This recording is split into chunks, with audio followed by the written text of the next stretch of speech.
Hi guys, it's Harry from Holistic Health for Harry and Alkalize to Realize talk show. Today I'm joined by a very special guest, Allison Jade in the house. How you doing, Allison? Hi. Good, thank you. Awesome. I've known Allison for, I think you added me actually about a year and a couple of months ago now.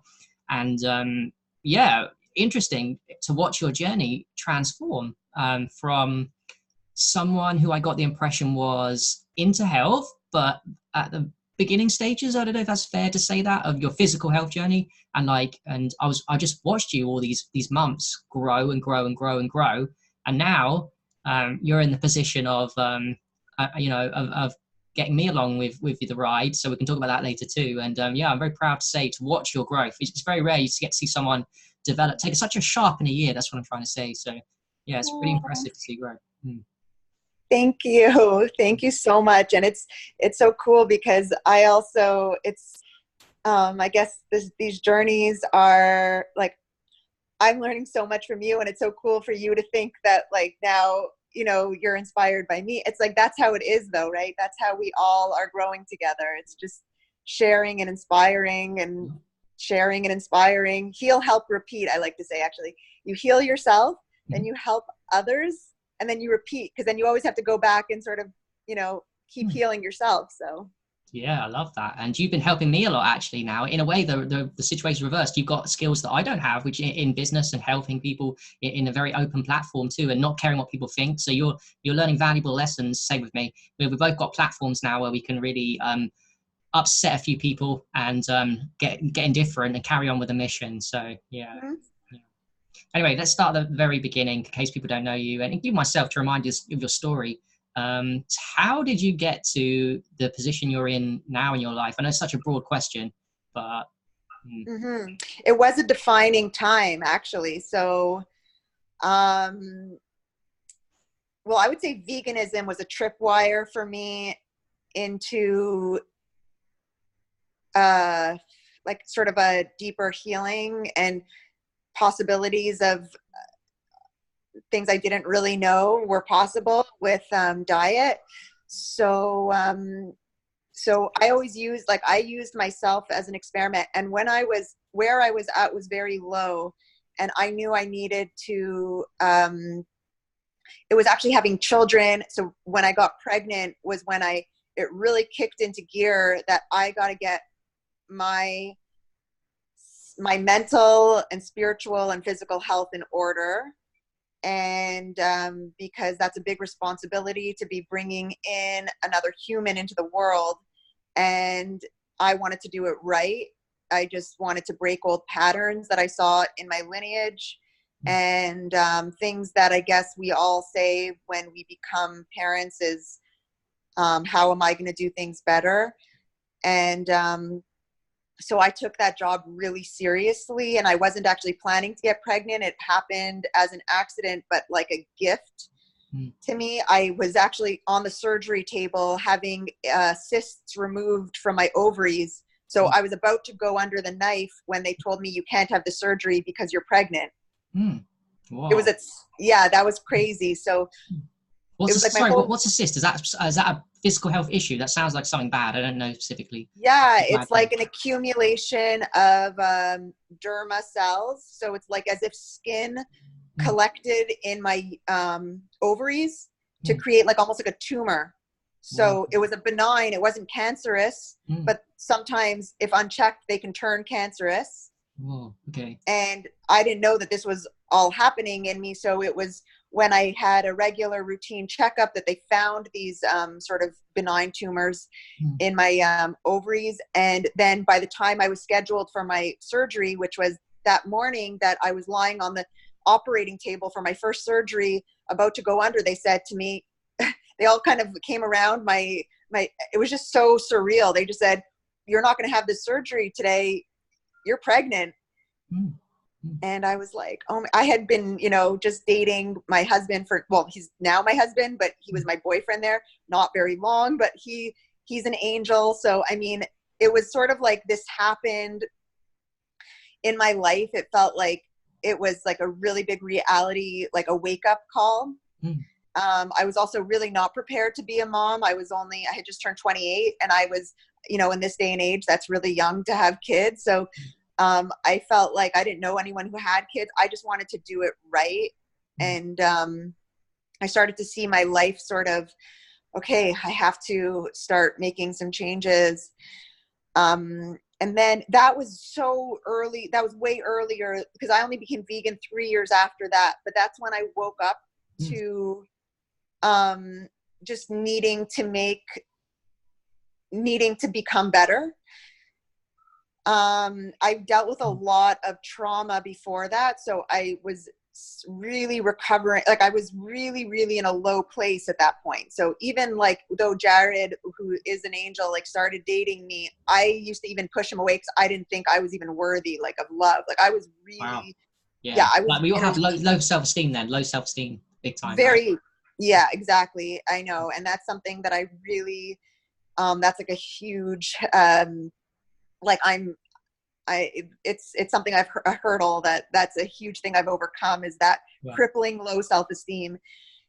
And so I was, I guess it was like, so I knew I needed to get better. I didn't really know how. I just sort of started to maybe get back into yoga. I was trying to just find ways of healing myself. And I actually went on so I had the baby, I had Rhea, and I was happy, but I was overweight. I had gained about 60 pounds in the pregnancy, and I didn't know that food had anything to do with health at this point. I was really in the dark. Okay. Like I was eating all the garbage and processed foods and meat and everything that I wanted.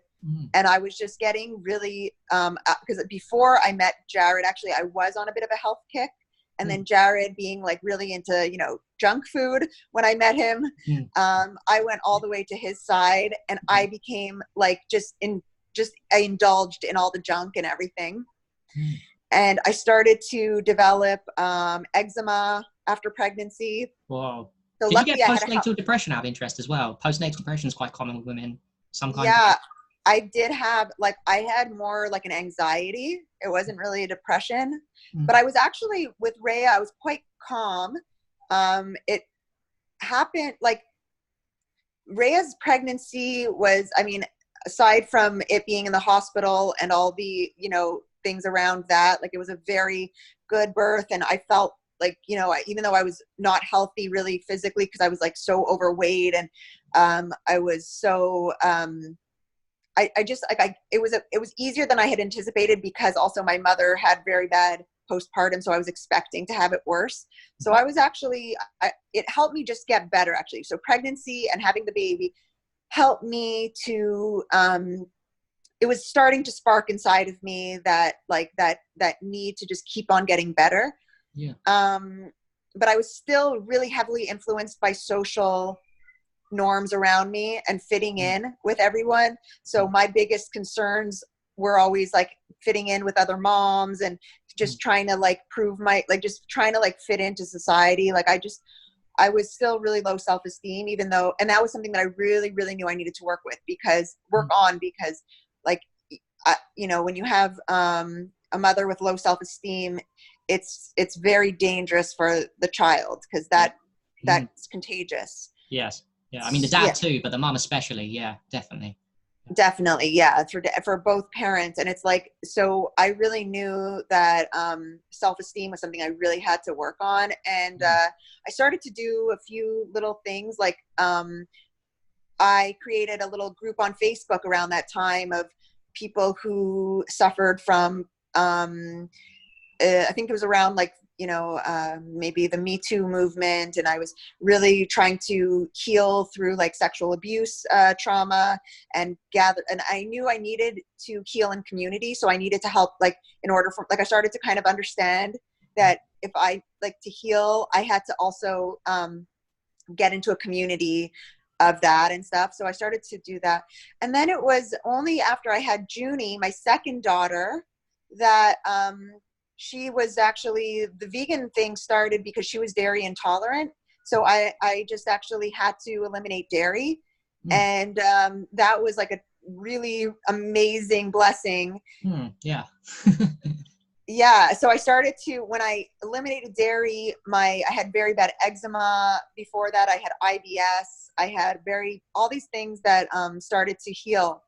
But I should also say that about 6 months after having Junie, I got pregnant again, and we decided, it was a very hard decision to make, and this is very controversial, but we decided to have an abortion.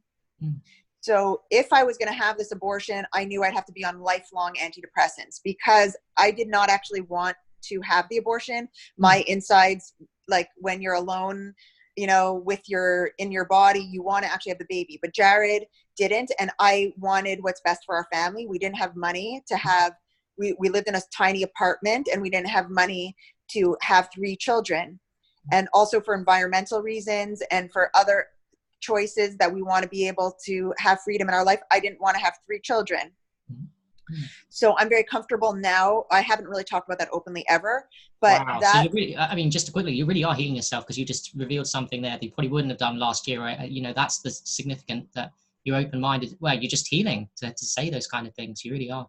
Yeah. So so exactly. It was a very tormenting decision. And I started seeing severe, because I was so tormented by this decision. It was like a crisis. Like I had like mental break. I was having all kinds of, it was so hard to make this decision. It was so hard. I can't even stress enough how hard it was. And I went on antidepressants. I went on a very strong antidepressant, actually like way too strong. Then I went on anti-anxiety, and I went on a sleeping pill, because all of these things were just completely compromised from this decision. We had the abortion. I committed myself to a lifelong of antidepressants, because I needed to be the best mother. At the time, I thought I have to be the best mother I can be, and I've got to be on happy pills, because I cannot be a happy woman, and I can't be a good mother, even to my 2 babies that I love so much, with this decision. So I went on, so I was on antidepressants, and I thought I would be on that for life. But actually then eliminating the dairy, which I only discovered around the same time, that was a tripwire into the vegan movement. And I think my compassion for, it was like after breastfeeding and having babies that I started to really empathize with females of other species that are being exploited.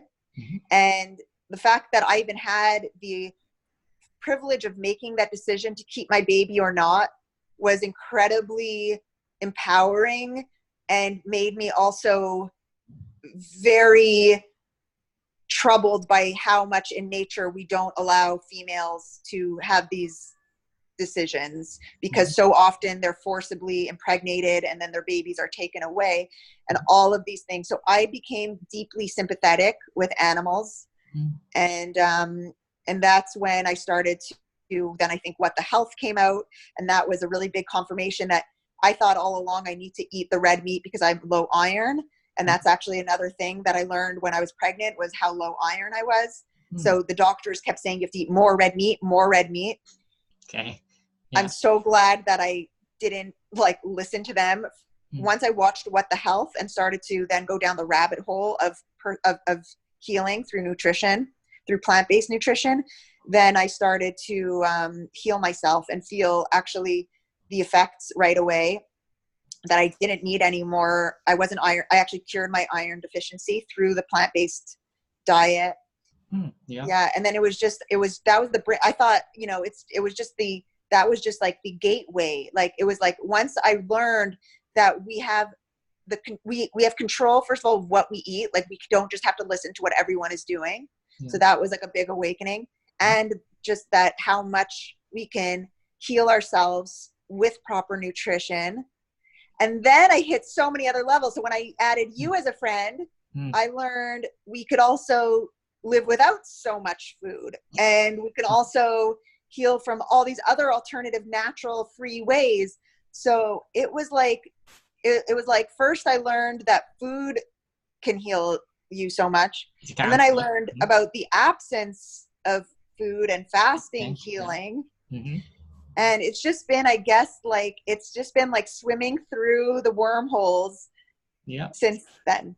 Yeah, and just a quick one to Richard, to the people that don't know as well. Just one thing that I reminded of. I did Canberra recently, and technically that's not a vegan. That's it's not hurting a frog, but if you're a militant vegan, you won't like that because they assume that everyone does some damage to the frog. But your comment was very interesting. You said, "Oh, cool, what a great idea," because I posted it because for a reason that it works powerfully and it's really powerful medicine. And if done properly, it doesn't hurt the frog at all. It's done with compassion, and our ancestors have done this for the longest time. So I sent it for that reason. But yeah, your comment stood out as one where you could have gone the way of like, oh, how dare you? You're hurting the frog and this is against nature. But your comment was like, oh, that's cool. I've never heard of that before. And I was like, wow, there we go. There's Allison. She's so open-minded and willing to experiment and become the best version of herself that yeah, it was just indicative to me of how far you've come as I watched you from the beginning. And I haven't even been there at the beginning of your journey, just only a year and a couple of months. Yeah, your open-mindedness and all the stuff you're learning and the willingness to realize that nutrition is wonderful. And let's be honest here, are you on a cleanse right now? You're on day. I'm on day 10. Yeah, because your face looks it looks so pure. I can tell the skin quality and the smiles, and your brain is on fire. I'm sure you're feeling really good, right? Yes, I'm feeling amazing. I don't want to go back. It's like, it feels so good. And you know what? I actually, because today is the day that I'm allowed to, I guess, break this cleanse. So my daughter was eating like an English muffin, for breakfast, which is garbage, processed food. And she had a little bit left over. And so typically, like, my thing with them is like, I'll eat whatever is left over. So I thought this would be a good opportunity. There was just like a bite of this English muffin left over. And I had it today and I was like, just that bite, just that bite. I don't want to go back to eating that processed stuff again. Yeah, I mean, you've got so much momentum, right? I love these cleanses and fasting. I'm out of fasting momentum, but when you get on the momentum high, you get to that point where you're like, okay, just keep riding the momentum. It becomes easy. Now you're not probably trying 10 days in. You probably don't have to exert much willpower. You're just going for it. No way. My will is all about now. It's like it went from not feeling that fruit was enough to feeling like fruit is all I want now. It's just like, I just want to eat. So, and I'm still eating. So I'm doing it like, it wasn't just like, it wasn't just a fruit fast. It was, sorry, mate. 1 second. No problem. Okay, carry on.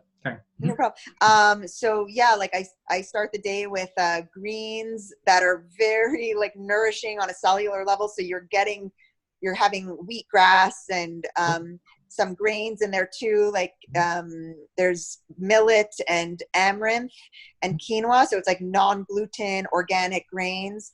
And like you're not hungry. Like you're starting the day with this like really great foundation. And that's what I usually have until, and then at lunch I'll have like a watermelon. Cool. And then dinner I would have like a big salad, something with like just lemon juice as a dressing. And it's so delicious. Like I started eating like entire fennels with lemon juice and entire stalks of celery at a time, and just like indulging. And it feels like it feels like decadent, like food, like decadence. You would love that word. Great word. Yeah, I know. I think, and plus it doesn't fill you up. I mean, it's not like a bloated, like a pasta or rice, which fills you up. It's like it goes in and it just kind of just sits there, fiber, and just goes out. It doesn't feel like I'm stuffing my face, because you're not. It's quick food in, quick food out, and fiber. And it's so nourishing, and it's like you feel it in your bloodstream. It's like you're eating the watermelon and you really feel it in your veins. It's like I love how pure, when you're on a cleanse, you feel everything. Your senses are so heightened. So it's like I can just, it's amazing. Yeah, you're motivating me now. I need to get back on fasting. Wow, yeah, I know what you mean. That feeling of your emotions are heightened, your body vibration is higher, you're smiling more, you're happier, your brain is on fire, your body is looser. You can go further into your yoga probably. You probably noticed that one too. Wow, so much. My energy level for yoga and even doing more sit-ups, not sit-ups, but those pull-ups, I never was able to do one. And now I'm stronger than ever. Like I didn't even build my muscle more, but it's incredible. Like, yeah, that's so cool. Yeah, definitely. It's advisable. By the way, so on this cleanse, what products are you using? What do you recommend? And yeah, talk a little bit about that. Okay, so I could not have done this without, I have a friend who's a geneticist, and she was sort of another angel in my life, that she's been vegan for 10 years and raised her kids vegan. So when I, when I met her, I just picked her brains, like, what is she doing? Because she's a scientist, and her kids were visions of health. So she introduced me to this farm to family company that I've been getting my superfoods from. And she introduced me to this whole world of superfoods, because I knew about wheatgrass shots. Like, I knew about the benefits of wheatgrass. But it was just never really accessible to me because I didn't have one of those juicers.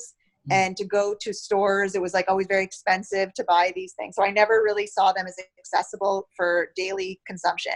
But she showed me a way that you can maintain the consistency and have it every day.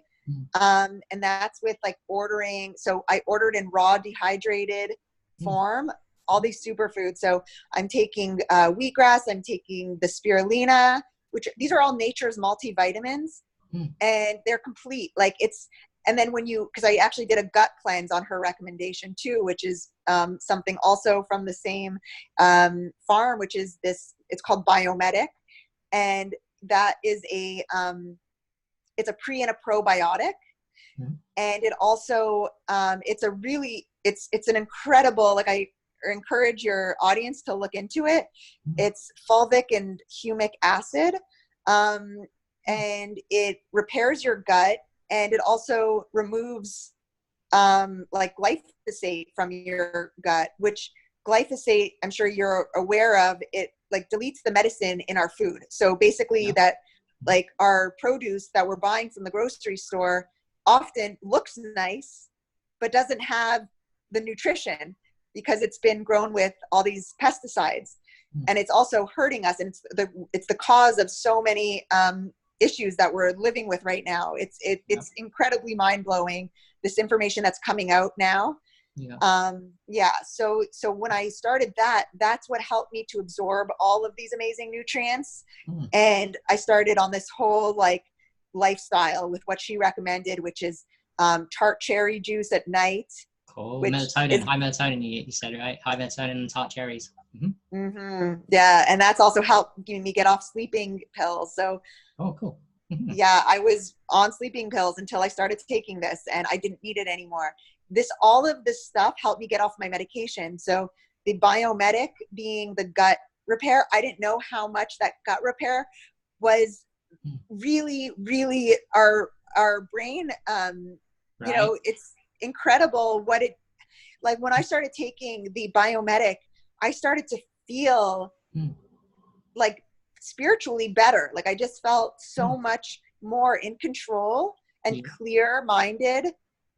And that's funny that it's the gut that's influencing the brain. You're saying your gut and connection is a very strong connection between gut and brain.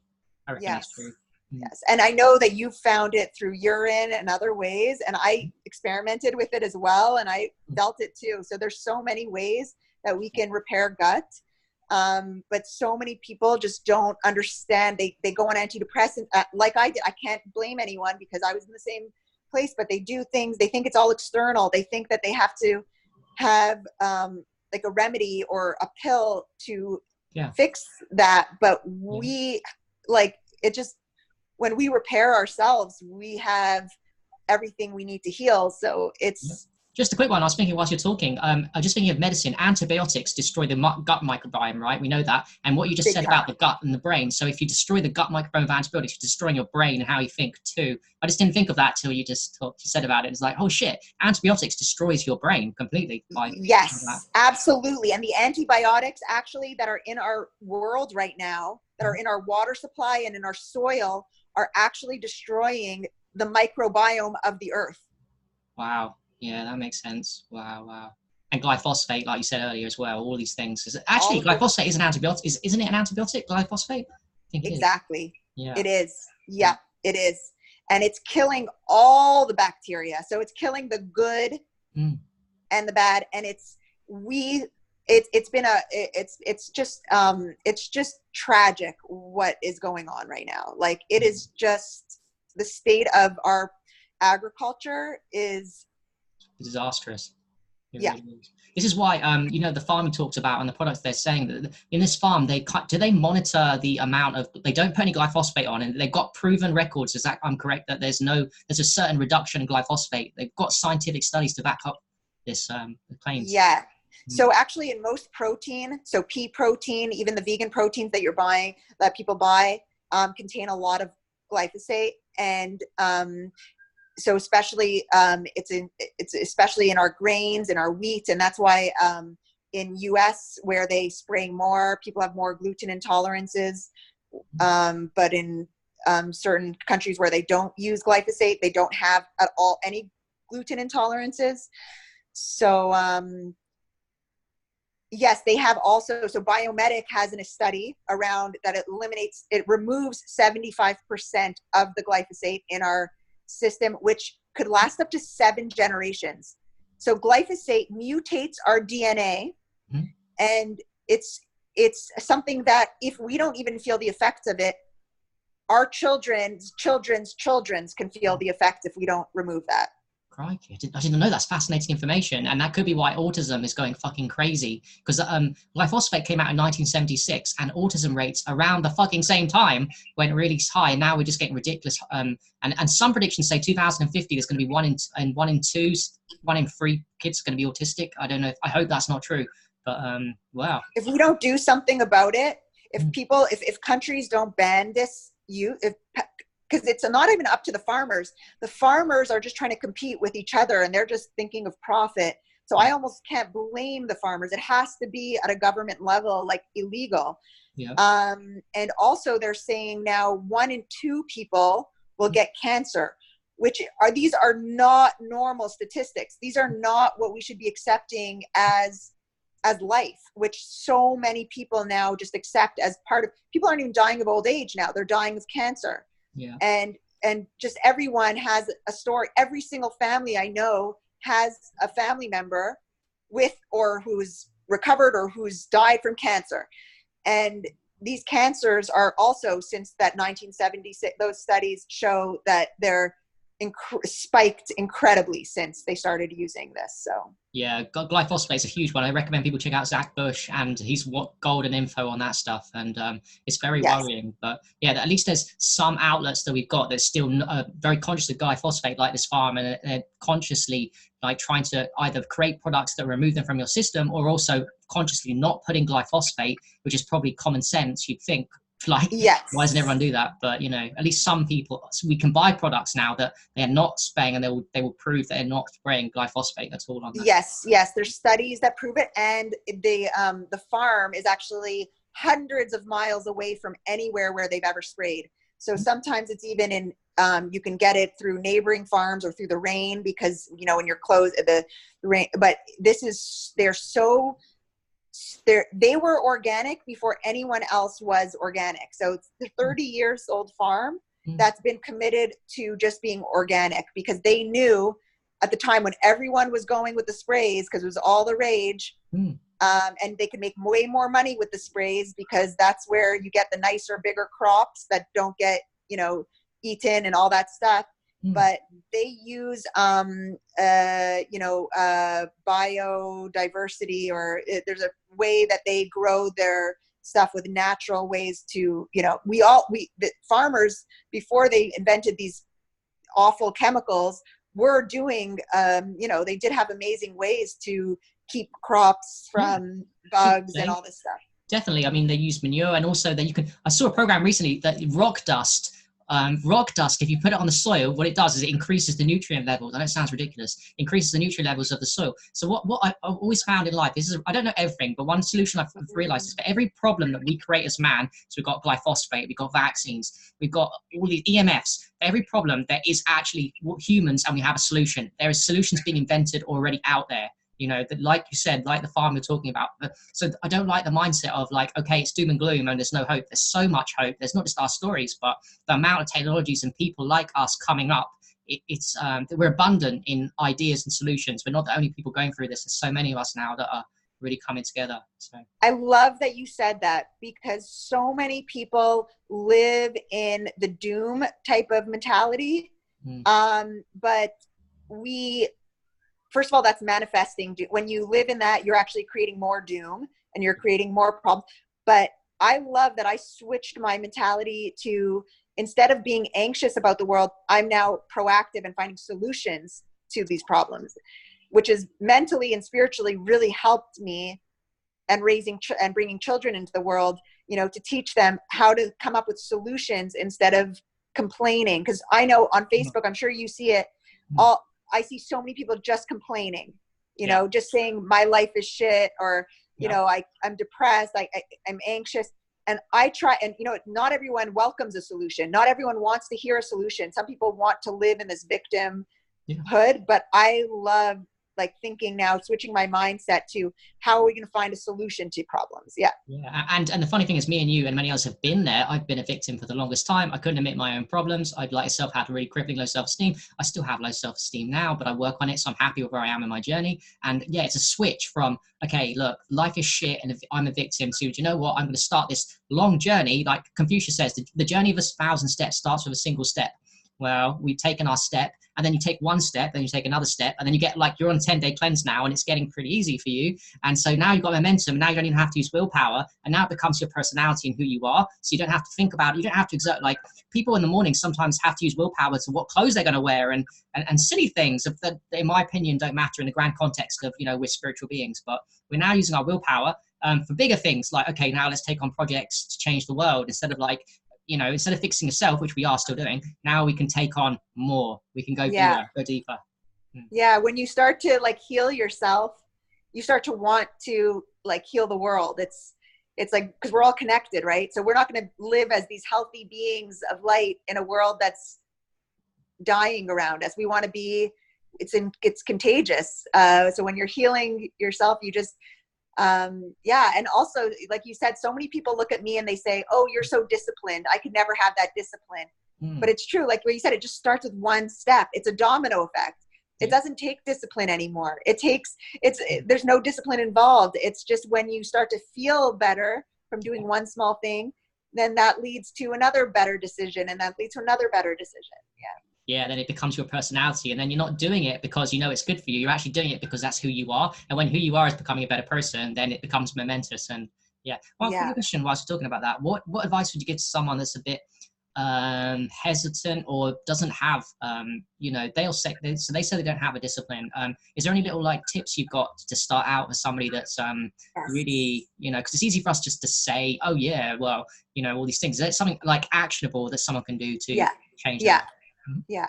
So for the average person who, doesn't have a juicer and doesn't really know where to start, I would say get the dehydrated greens. So you start your day every morning with organic greens and the Biomedic or a gut repair. I recommend the Biomedic for sure, but because it's worked so well for me and everyone I know, but definitely find a gut repair.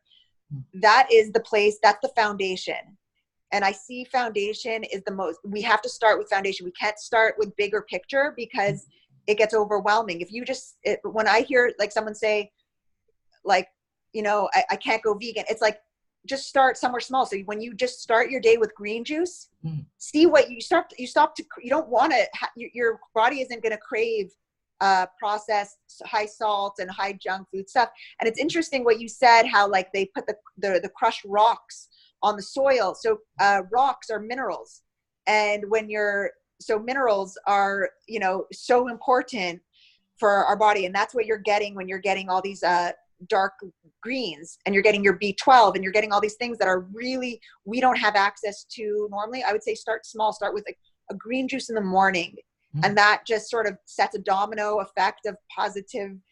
Oh, I love that advice. It reminds me of one of my brothers also, who's recommending people start with, he wants to go into fruitarianism, and I think fruits are good and wonderful foods. But what he does with people is he gets them to eat fruit in the morning, and then he says to them, you can eat whatever you like, if it's too much of a shock at lunch and dinner, just start your day with fruit. So you're saying start your day with green powders, get all those minerals, and then those cravings that we normally have will dissipate somewhat or completely, right? Or Yeah, it just gets you. Okay, so the way I saw my life before was a downward spiral.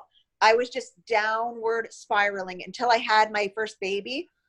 I was just, it's like I felt like I was always hanging on for dear life and downward and downward. And then when I started these habits, it's like one habit, one good habit created an upward spiral. So you start to then, it's like, you know, you're just, it's just a spiral. You almost, it's out of your control. So it's interesting that just one good habit Yeah. Oh, consistently. I love it. What you said about the foundation too. I'm kind of agree with you a lot. Like that, if you, so you're saying a gut program, tackle the gut, heals the brain, and that's the foundation from which you can build other things. Because also, when I don't know if you know foundations, but for me, foundation to me means the most important things, and also means the most powerful. So when you're talking about your gut cleanse, I'm thinking that's a really powerful, because that way it builds a good foundation. If it's something that's subtle, because there's a lot of subtle things in health that are good for us, but they're subtle, they're probably not foundational. But if it's something like the gut, or like green powders in the morning, fruits first, if you're going to eat bad foods, eat your fruits first and all this stuff, then those are the Absolutely. foundation. And then you can, yeah, people shouldn't rush into, because I didn't rush, and I'm not perfect. I eat crap sometimes too, and I don't fast long enough to. I'm working a lot of things. I have discipline, but people think I have a low discipline, but I don't. So I do. I make sure the foundation. At the moment, transcendental meditation I'm obsessed with, so I'm doing that as my foundation every day too. Sunlight for sun gazing, Exactly. right? And then That's you a just great build it up. foundation. Yeah, Well, such that's is. another great. So I would say also meditation as another foundation, like what you just said, exactly. Because when you start with you start every day with a certain grounded base, then your day doesn't feel as out of control. Like you actually feel, and that's when we start to mentally feel clear, we just make better decisions. Yeah. Oh, I love what you said there. Yeah, start with meditation, yoga. I mean, we all preach the same things in the health community: green powders, fasting. Actually, I recommend something to people: intermittent fasting. So that's a good one, and not to rush. I tell people not to rush. So start with your. I tell people first of all, you're already fasting when you like it or not when you sleep. So it's not really hard to wait 1 hour. I mean, just 1 hour sounds ridiculous. Wait 1 hour, and when you normally eat, and just wait that 1 hour, and then make that a habit to eat 1 hour later, then wait 2 hours and 3 hours, and you're gonna notice a difference very soon when you just build it up. Yes. And it's easy to do. So. Yes. Well, breakfast was designed by, I think, General Mills or one of these brands that, you know, when they said breakfast is the most important meal of the day, that's to actually set your body up to consume more throughout the day. So they wanted us to be consumers, and they wanted us to be fat and docile and all of these things, right? So it's really, it's the least important. I just tell people now, like, breakfast is not the most important meal of the day. You can definitely wait. And I love to say also to eat an earlier dinner, and then just, you know, have sort of a cutoff. Like, don't eat after 6 o'clock, and just see how you wake up so much clearer. And Yeah, when I was younger, I remember when I was going in secondary school, so between 10 and 14, my dad made us eat Weetabix. I used to like the taste of it, I'm not gonna lie. So I had Weetabix with pasteurized milk, right? And I wasn't smart. I wasn't particularly smart as a kid. I wouldn't describe myself as woke. I only rate like the last 10 years. But at the time, I remember thinking, eat the 2 Weetabix and the milk, pasteurized milk, and I'd eat that all. And at school in the morning, I'd think to myself, why is this that society's telling me that's supposed to give me energy? My dad's telling me makes me strong,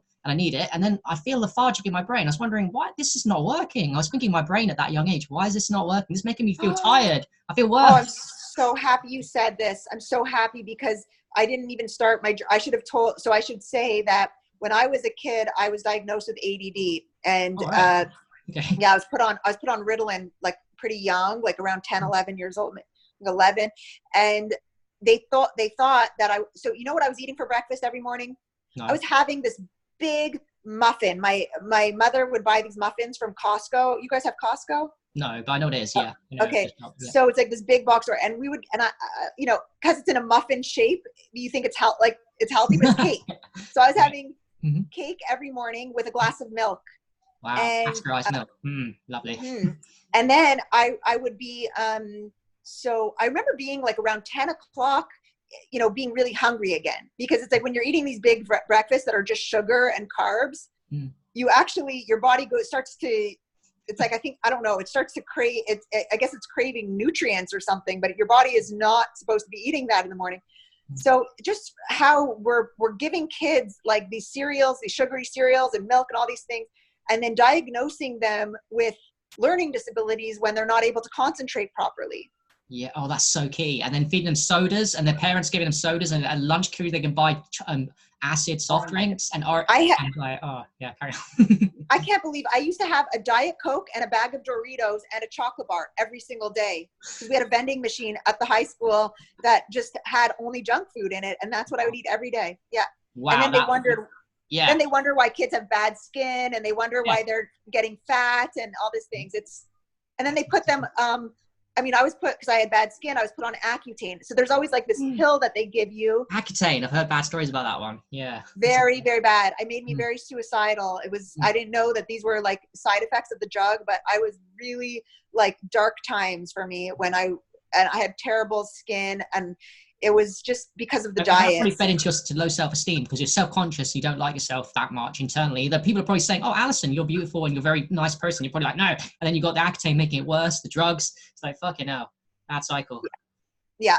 So important from a young age. Like, I'm part of a movement called the Million Mom Movement now, which is getting moms specifically, because they say that in the home, the mom is the one who influences what the children will eat the most. So if we get moms on board with plant-based nutrition, like nutrient dense and smart eating, then we can raise a generation of healthy people, which exactly, which is going to change the whole world. Like, we can only change the world through like this next generation. It's so important that they're having role models like that Greta Thunberg and all these, like, you know, these role models that are saying, like, we don't need what the system has told us. And we're trying to educate the young now to not just take what is, we can't, you know, we were taught that doctors know best and that's it, point final. But it's like, we have to raise critical thinkers who have more knowledge and who are going to fight the system, because the system is not in our favor. Yeah, we figured it out, and now we've got to send it to the children. Now, I don't know if this is too personal. Let me know if it is. But could you just walk through? I'm curious too, actually. Could you walk through the eating plans? Because you did say it doesn't really matter, you have to reveal, but like you did say some of your kids eat junk, and that's all cool too, because it's a learning progress for everyone, and no one's perfect. But like, what do you do with your children specifically in terms of diet? Do you teach them, homeschool them? Do you teach them outside school and all this stuff? Let us know. Great question. So my daughter was 3 when I became vegan, my first daughter, because my other daughter was born vegan. So she was born vegan, but the one who was 3 was used to eating hot dogs and hamburgers and cheese and everything.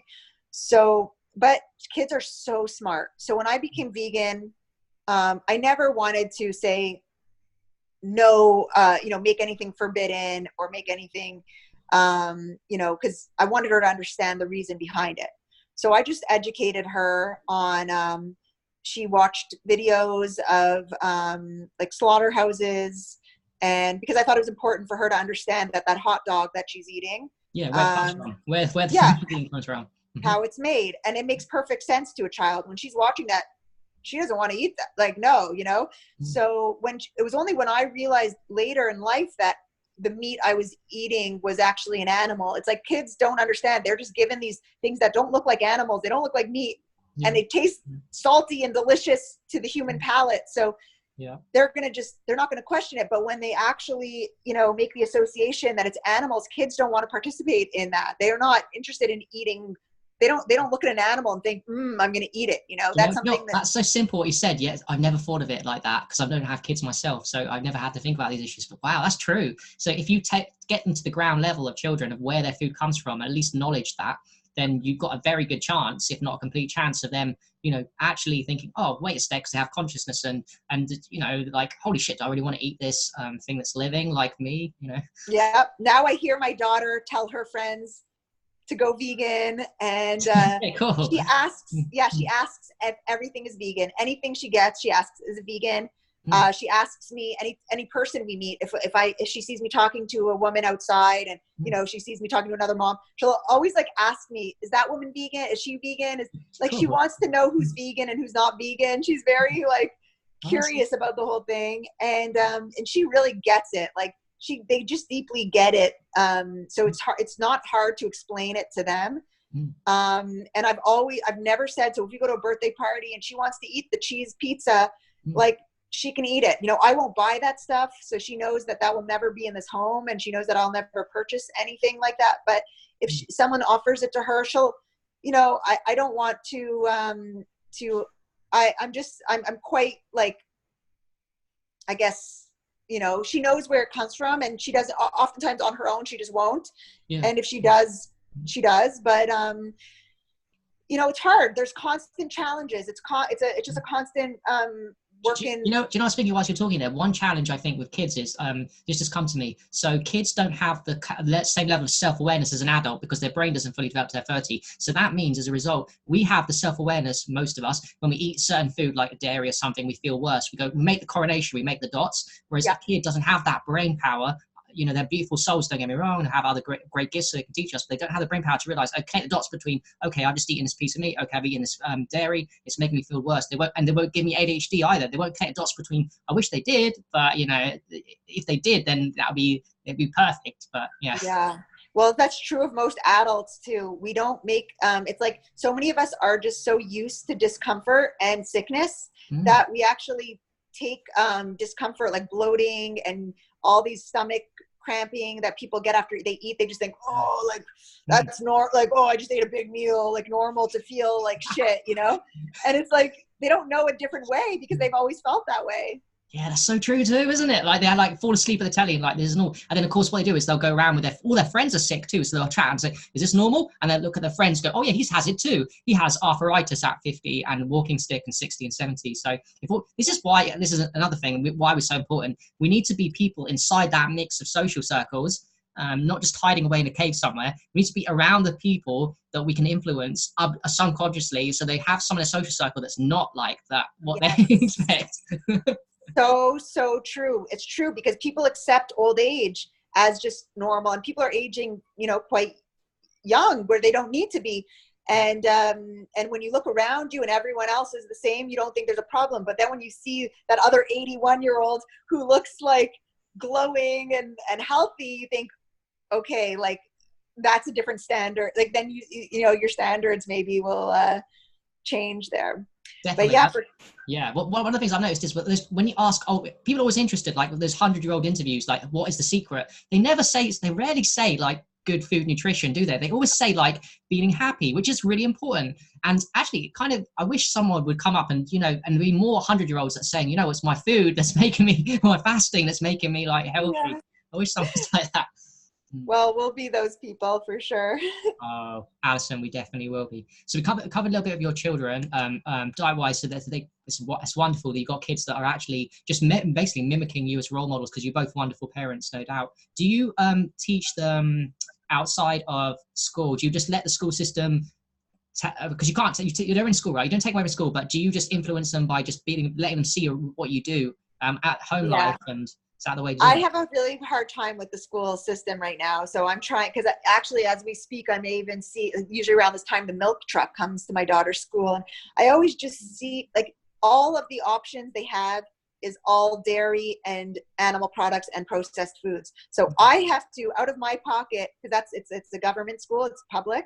Mm-hmm. But because we're vegan, I have to supply her with a plant-based alternative for everything. So I'm really working on having the norm be plant-based because that also covers more.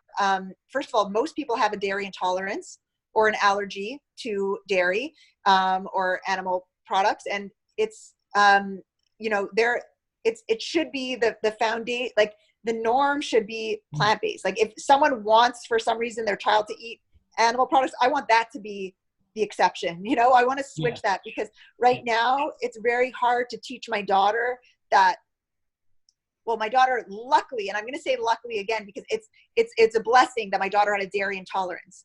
So at least in that way, they respect, you know, they don't give her dairy and they respect it because it's an intolerance. but you know, and I don't have to really make it political or anything like that. It's just, but you know, it's really crazy when you see at hospitals and schools that it's just, it's like, I feel like it's so weird to have to go against these institutions that are supposed to be having our best interest. Yeah. Yeah. And No, it is. Yeah. it's a challenge too, because there's so many times where a school activity will be revolved around something that is unethical, you know, or even they went apple picking, and I volunteered to go with them, and I asked at the apple orchard if they spray these apples because I saw the kids were eating them off the trees. And the man looked at me and laughed, and he said he can't tell me what they spray on the apples, like as if that was crazy that I was asking. It should be crazy that he's spraying in the first place, in my mind. But I know. And you know what? Like next to all the moms around me, maybe one other mom was like, I thank you for asking. Like, I agree with you. But no moms even, like, people are so disassociated. They just, they thought I look crazy because I'm concerned with that, you know? Yeah, people just don't, it's not they don't care. I think it's people don't know. And then once they do know, it's such a long journey to becoming that best version of themselves. They think they need to be zero to hero, and it's not how it works. It's a slow change, like it is for us. Like, we're not finished evolving. I've not finished learning. I mean, there's so much more there's so much more to learn out there for both of us and our journeys and everyone around. But, you know, Allison, I'm really glad that you've found your way. And like I said at the beginning, your journey has been so inspirational, and watching you grow in business as well too, because you're it's a farm, but it's you know, it's a business too at the same time. And it's an amazing, it's great because I could not, like, normally for people who can't afford this, they created a system that makes it accessible to everyone. So if you can't afford to buy these foods, you can also there's like a sharing program, which is like called the social sharing economy, which I believe is the future of business. And I'm so grateful to have stumbled into this world. But right now we have with the internet, and you know, we're already social sharing creatures. Like, we always, when you have a solution that you've found for yourself, you're going to share it naturally. And so I was always doing that as well. I was always sharing my tips and tricks and where I ate and what product I used and all that stuff that we're all sharing. This is a way that you can monetize that. So I joined with them, I partnered with them, and now I get to actually make money helping people with them. So it's insane idea, making money doing what you love. How insane, how wrong. It's crazy. Like, people always think, like, it's crazy that even, it's like right now I'm working, you know, just it's all the time, because it's just it's so natural in us to share. And this is just a beautiful way that they can reward their customers instead of the middleman getting a profit. You know, when you buy something at a store, like, it just makes sense in this day and age for us to have these systems and not, like, rely on these big industries. And so many people think of it as, like, maybe I don't know if someone thinks it's like, oh, it's an MLM or something, but they don't realize that when you buy your groceries from the grocery store, you're buying produce from awful conditions around the world that have been shipped from all these that are so not transparent, and that you're losing all the nutrients in the travel time that it comes to the store, and then you have to drive to the store and pick it up. There's all these different steps along the way that in order for you to get your produce. So this, I love that it comes directly from the farm. It's a very carbon friendly way to get your stuff, and that it rewards, like, the people. So, like, when I recommend a restaurant, I don't even get, you know, a free drink on the house or anything, you know, or I don't drink, but, you know, like, you don't get anything from like, normally these normal institutions, that's just like one CEO or one owner making ton of money, and then his employees making minimum wage. So I just love the fairness and the ethical and the fluidity and just the organic nature of this business, and how it's like a win-win. Like, when you help someone, because, like, it's just normally we're both helpers. Like, we both naturally want to help people, because once you're a healer, once you're healing yourself, you want to help others. It's natural. So it's just a way to sort of empower those people. Definitely. I love the idea of making money doing what you love, but also so that you can free up the time to do what you love. And if it combines helping other people, because it's not even about the money. Once you get money, you realize that money can't buy you happiness. It's an inside job, and it's actually transformation. We can't, money is just a tool of energy and an energy exchange at the end of the day. And it's a great tool for us to make money whilst massively transforming someone's life. And the funny thing with the products that you're supporting and aligned with is that people can try it, and if they don't like it, that's fine. But what often happens is some of these products are so powerful that people will just come back for more because it works really well. So well, I started as a customer, and like I said, it was my friend who's a geneticist who introduced me to it. I started as a customer, and naturally when I started to feel the effects, I just started to like share it because I was just feeling so good. And actually people were coming to me and saying, what are you using on your skin? It's so good. Nothing. I'm not using anything. It's what I'm eating. And it was just, so I said, okay, how do I do what you're doing? Because I'm already sharing it. People want to know. And it just was so organic. And I think that's how it works for most people. They just start off taking it. Food is medicine. It works. It just, when you're getting concentration of tart cherry and concentration of wheatgrass and these incredible superfoods that are so super nutrient dense, you're going to see effects, and they're all adaptogens. So all these foods go into your body and they find what is like lacking. So it affects everyone differently. So it's just so cool. Like naturally you start to share it, and then you have it's an amazing system that you can then get paid to do it. So I love it. And disclosure, people, I've aligned myself with Allison too, so we work together now. Which is very cool. I want to help people too with this, so that's why I wanted to get the information out there and to tell your story too, which is very powerful. So before we go quickly, Allison, is there anything that I didn't cover that you thought that at any point in time where we go through in a conversation or before that you thought, oh, you know what, Harrison brought that up, I haven't had the chance to speak about that? So anything, or any last message if you want to deliver? Maybe. Well, about raising vegan kids and being vegan on a budget and those things, I think I'm going to do more about that. So I think I'm going to, naturally, if anyone of your audience wants to follow me, I'm going to be sharing more about how it's accessible to all, and your free information that you give that help is just like, it's all, together. Like, I think that people have to know this is accessible for everyone. And it's not easy. So you just start small. That's it. Like, it's not easy when you look at it as a big lifestyle change. It's easy when you just start small, and everyone is capable of incredible more than they know. Oh yeah. I just want to say we are all capable of so much more than we think we are. Definitely. That's a very sentimental, but it's so true, isn't it? We are so powerful, and now we're coming to realize how powerful we are for what we're doing and changing our health and happiness. And together, and community, that we're able to have you and I across the world are able to come together is so powerful. Like, it's just, we're going to be moving mountains. So very powerful individually. And when we get together collectively, we just make magic and change the world. That's how the world changes from the inside out. And so happy. So no one have to suffer alone. Now, no one has to suffer alone. I want everyone to feel like they can reach out, to me or you. And no one should ever feel that they're alone anymore.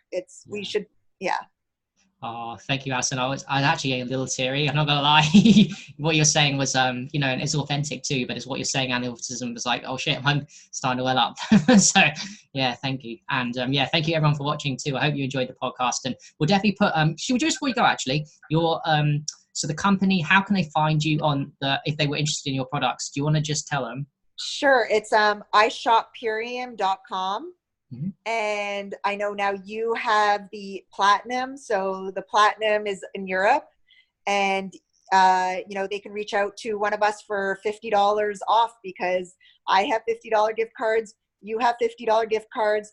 If you spend a certain amount, it's even $100. So I think over $200, you get 25% off.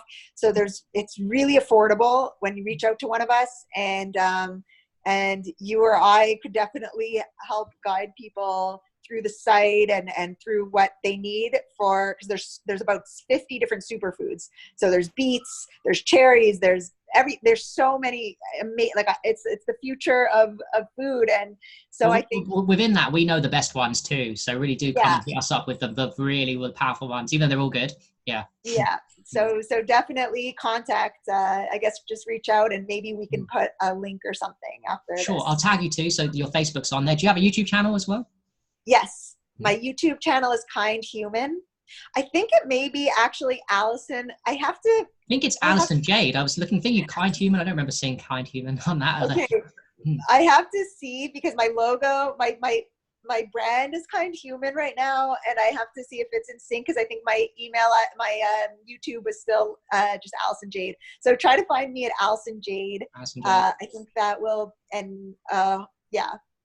I think I have a Kind Human Facebook group too now, which is just part of that's my movement to heal the world. So just celebrating, celebrating kindness. That's what my thing is, because I think we need to be encouraging more kind acts and kind people like yourself, and kind companies like Purium and stuff like that. So. Definitely, Allison. I'm very proud, and I'm glad I'm working with you now. And we shared your story, and wow. Thank you. Thank you so much. No, thank you, mate. It's been a pleasure. So thank you very much, everyone, for watching. It's Harry, Fisticuff Harry with Allison Jade. Thank you.